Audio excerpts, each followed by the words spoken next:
Fala pessoal, tudo bem? Vamos lá para mais um podcast. Que alegria te ter por aqui. Hoje eu queria compartilhar mais uma palavra da parte do Senhor com você. Mas para isso, não esquece de te inscrever no canal, curtir e também ativar o sininho. Afinal de contas, a nossa cabeça ela esquece das coisas e o teu dispositivo vai te lembrar na semana que vem, quando a gente tiver um novo episódio. Toda quinta-feira, novos episódios aqui no canal. E hoje eu queria falar um pouco mais sobre oração. Isso é um tema que Deus tem falado comigo e, na verdade, para nós da Link Church é um princípio muito importante, que é o tempo a sós com Deus, que é a vida de oração com o Senhor. E hoje eu queria falar que você é filho de um Deus acessível. É isso mesmo. Muitas vezes nós crescemos achando que Deus é um Deus tão grande que ele não quer nos ouvir, né? Você já pensou nisso? Deus é criador dos céus e da terra. Poxa, existe a fome na África. Deus deve estar mais preocupado com a fome na África ou com as guerras do mundo do que com a minha oração, né? Então, muitas vezes, nós achamos que o Senhor não está preocupado, mas eu queria hoje desmistificar isso. Eu queria dizer que sim, Deus está interessado naquilo que você demanda, ou na tua demanda, ou no teu pedido, ou na tua oração, ou de modo geral na tua vida, cara. Sim, oração é falar com um Deus que te entende, com um Deus que te compreende. Para mim, uma das revelações mais incríveis da palavra de Deus é que Deus se fez carne e habitou entre nós, cheio de graça, cheio de verdade. Quando Jesus ele vem para a terra, lá em João capítulo 1 diz que o verbo se fez carne, né? O verbo é o Senhor. O verbo é a palavra, mas a palavra está no Senhor e o Senhor está na palavra. Aqui em João, quando ele fala isso, ele está parafraseando Gênesis, no começo de tudo. No começo de tudo, a Bíblia diz que a terra era sem forma e vazia, né? E o Espírito de Deus pairava sobre a face do abismo. E disse Deus que haja luz e houve luz. Então, lá no livro de João, o próprio autor João, ele diz: o verbo se fez carne, habitou entre nós, cheio de graça, cheio de verdade. Isso significa o quê? Que Deus, aquele que criou lá em Gênesis todas as coisas e com o poder da sua palavra, disse haja luz e houve luz, e com o poder da sua palavra cria todas as coisas, agora se fez homem. E isso é sensacional. Por quê? Porque agora existe um Deus que é 100% Deus, mas que também é 100% homem. Por que Deus faz isso? Porque ele quer criar uma empatia comigo e com você. Quando Deus se torna homem, você já não pode mais dizer: Deus não me compreende. Se um dia você chegar lá no céu, se você chegasse lá no céu e ele não tivesse feito homem, você poderia chegar com ele e dizer: Deus, eu pequei, mas tu não entende o que é tentação, porque o Senhor é perfeito, né? O Senhor nunca foi tentado.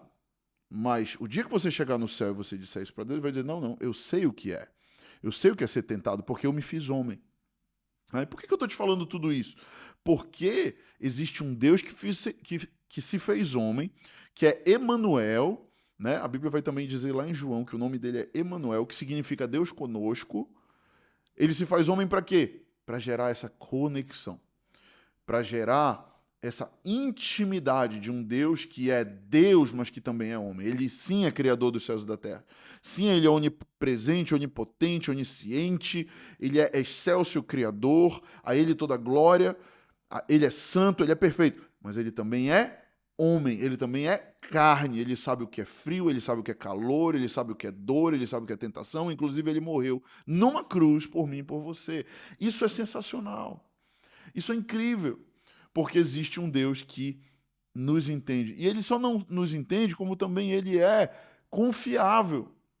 Ele é um Deus que nós podemos confiar. E ele se fez homem para nos entender. Ele é o nosso advogado e ele intercede por nós diante do Senhor. Você entende isso?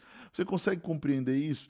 O Deus criador dos céus e da terra agora é homem e habitou entre nós, né, através de Jesus Cristo. Eu lembro uma vez, anos atrás, eu morava numa casa e, e eu lembro que nessa casa tinha a comida, tinha, às vezes caía comida no chão, né, na cozinha, e alguns passarinhos vinham comer a comida que caíam pelo chão. E eu lembro uma vez que caiu um passarinho específico e eu fiquei curioso, tentei pegar aquele passarinho. E eu cheguei lá perto e eu não consegui pegar o passarinho. Quando eu me aproximava dele, ele fugia, né? E várias vezes eu tentei pegar aquele passarinho, uma vez eu quase consegui pegá-lo, mas não consegui. Agora, imagine que eu pudesse me tornar passarinho, que eu pudesse vestir uma roupa de passarinho. Se eu fosse capaz de fazer isso, eu certamente chegaria mais perto daquele passarinho, sim ou não? Foi isso que Deus fez. Deus, muitas vezes, quando Deus tenta se aproximar do homem, o homem foge. Mas através de Cristo há essa empatia. Através de Cristo, ele se fez homem, ele vestiu veste de homem, ele vestiu roupa de homem e ele veio para o nosso meio. Para quê? Para que nós tivéssemos livre acesso a um Deus que nos entende, a um Deus que compreende nossa dor, a um Deus que compreende nossas falhas, a um Deus que compreende nossos erros, mesmo ele não tendo falhado, mesmo ele não tendo pecado, ele foi tentado, mesmo ele não caindo, sim, ele passou por todas as dores e lutas que nós passamos, ok? Então Jesus é esse Deus acessível que abre um caminho para nós. Ele é o único intercessor entre Deus e os homens, diz a palavra de Deus. Lá em Hebreus capítulo 4, versículo 16, diz assim: portanto, acheguemo-nos com toda a confiança ao trono da graça, para que recebamos misericórdia e encontremos o poder que nos socorre no momento da necessidade. Sabe, o autor de Hebreus está dizendo aqui de uma forma muito simples para nós. Olha, se aproximem ao trono da graça. O que é interessante é que ele fala trono da graça, porque quando a gente fala de trono, fala de reinado. Quando a gente fala de reinado, isso já gera nas pessoas o quê? Um temor. Porque reinado fala muito de justiça, né? Do rei que decreta, do rei que, quando não concordam com ele manda matar, ele destrói. Mas o autor de Hebreus vem trazer o quê? O trono da graça. O trono da misericórdia. O trono que não está somente para expor a lei. Sim, a lei ela existe, a lei ela é real e a lei é importante. Jesus não veio revogar a lei, ele veio para cumpri-la, ele foi muito claro. Mas a graça, ela excede a lei. A nova aliança, ela é mais perfeita, ela é melhor, ela é superior à antiga aliança, né? Então, isso é muito importante que você entenda. Porque aqui em Hebreus ele está dizendo o trono da graça, para que possamos receber o que? Misericórdia, e nós possamos encontrar o poder que nos socorre, né, no momento da necessidade. Existe um poder na graça de Deus. Existe um poder que nos socorre quando nós buscamos o Senhor no trono da graça. E a graça, ela é liberada sobre nós mediante o sangue de Jesus. Sem o sangue de Jesus não tem graça. Não existe graça sem o sangue de Jesus. Por quê? Porque o sangue de Jesus, que é a aliança, é a nova aliança da graça, é a aliança da misericórdia, é através do sangue dele que nós temos livre acesso do Senhor. Qualquer outra religião, qualquer outra pessoa que te falar que você precisa pagar um preço de sangue, que você precisa fazer um sacrifício, que você precisa andar de joelho, que você precisa disso, daquilo, outro, isso não é o caminho da graça de Deus. Jesus pagou o sacrifício único, ele é o Cordeiro de Deus que tira o pecado do mundo. E ele pagou o sacrifício. Nós não precisamos ficar pagando sacrifício para a gente herdar a salvação, pessoal. A gente precisa entender isso. E nem para conquistar as coisas, porque o que nós conquistamos também é pela graça. Tá bom? Eu não estou te falando, olha, fica deitado, não faz nada, não trabalha, fica dormindo. Não, não é isso que eu estou te falando. Faz a tua parte, mas tenha certeza e convicção que o resultado do teu trabalho vem da graça do Senhor, porque sem ele nada nós podemos fazer. Lá em Romanos capítulo 8, verso 34 diz: quem os condenará? Foi Cristo Jesus que morreu, e mais, ele ressuscitou dentre os mortos e está à direita de Deus, e também intercede em nosso favor. Olha que interessante. O autor de Hebreus está dizendo: quem vai te condenar? Foi Jesus que morreu e ressuscitou dentre os mortos, mas ele está onde? À direita de Deus Pai. E o que ele está fazendo à direita de Deus Pai? Intercedendo por mim e por você. Sabe aquele dia que você pecou e que Deus olhou e falou: cara, eu vou liberar minha ira sobre esse cara de novo? Jesus falou: Pai, calma, a gente está aqui, lembra o que aconteceu na cruz? e não é um tempo de juízo, é um tempo de graça. É um tempo de misericórdia. Jesus intercede em nosso favor em relação ao Pai. Ele é o nosso advogado. E sabe quem está cobrando muitas vezes de Deus que ele libere ira sobre nós? Muitas vezes o diabo. O diabo é o nosso acusador. Ele é o nosso advogado de acusação. Então, quando a gente peca, o diabo vai diante de Deus e fala, olha, ele pecou, você precisa puni-lo.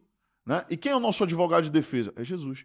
Ele é o nosso advogado de defesa. E é ele quem intercede em nosso favor para nos defender perante o justo juiz, que é o Pai.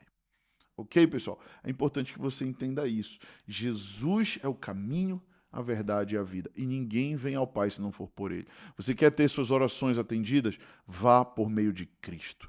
Peça pelo nome de Cristo. Peça pelo sangue de Cristo, porque Ele é a nossa aliança. Ele é a ligação de sangue entre mim e o Pai, entre você e o Pai. É Ele que nos conecta. É Ele que nos liga, porque foi Ele que pagou o preço naquela cruz por mim e por você. Sim, você pode, sim, você deve orar. Muita gente não ora porque não sabe que Deus atende ou que Deus entende. Né? Acha que vai ficar falando sozinho ao vento. Não, não, não. Ore em nome de Jesus e Deus vai ouvir a tua oração. Ok? Eu espero que essa palavra de hoje tenha te alimentado. Eu espero que essa palavra de hoje tenha instigado a tua fé, te animado e gerado em você a compreensão e o entendimento de que existe um Deus que compreende as tuas orações, que compreende as tuas dores e as tuas lutas e que está muito afim de não somente atender as tuas orações, mas de também transformar você à imagem do Senhor. Que Deus te abençoe. Semana que vem temos um novo episódio na quinta-feira. Espero você aqui. Até lá.